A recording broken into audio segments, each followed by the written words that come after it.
Recently, I jumped a few gaming generations than I normally do to play something a little closer to this era.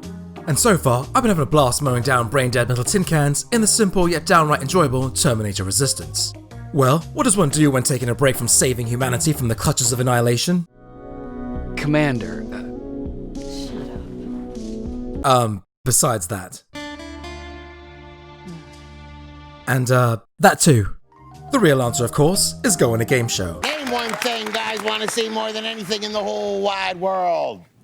Okay, Louis, we're gonna go with boobs. Now, I'm not talking about just any old game show, but the most weird, wacky, and wildest of them all. Okay, wild may be overreacting, but I needed to complete that alliteration. When it comes to the best of those aforementioned descriptors, nobody does it better than Japan, and today's game is no exception. So without any further ado, let me introduce Super Gadelic Hour, the not so surprising Japanese exclusive party game for the PlayStation 2.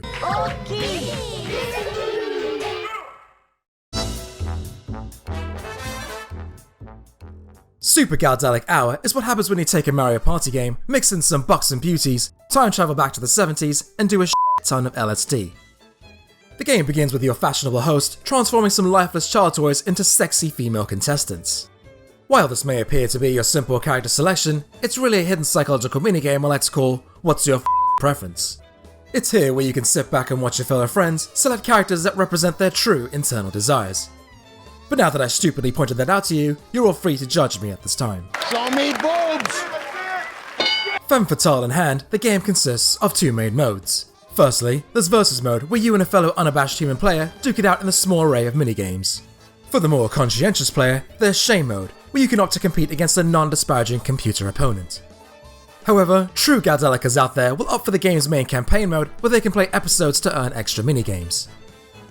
I'm ashamed, or perhaps rather proud to admit, that I haven't played much of the single-player campaign to unlock them all. From what I have played, it consists of your bog-standard minigame repertoire.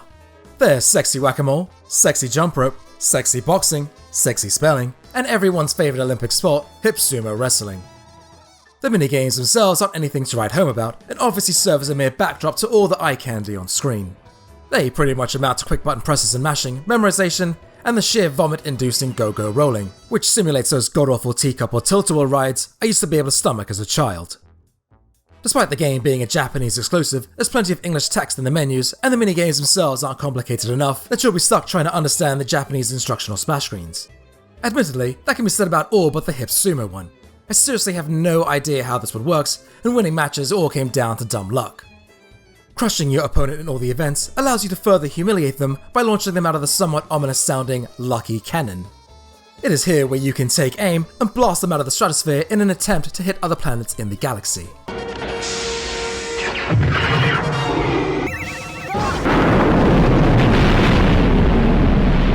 After potentially destroying the lives of billions, you are rewarded with money to use for, as you might have guessed, new outfits for your contestants. You can even spice them up further with added hairstyles and accessories. Despite the allure of future shopping sprees, an hour or two of playthrough will be enough for most gamers to grow tired of the paltry amount of minigames on offer.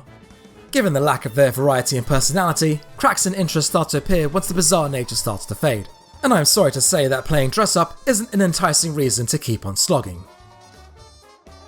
The staunchest of gamer may be able to coax their bodies for a few rounds of multiplayer, but only accommodating a max of 2 players takes the party out of a party game.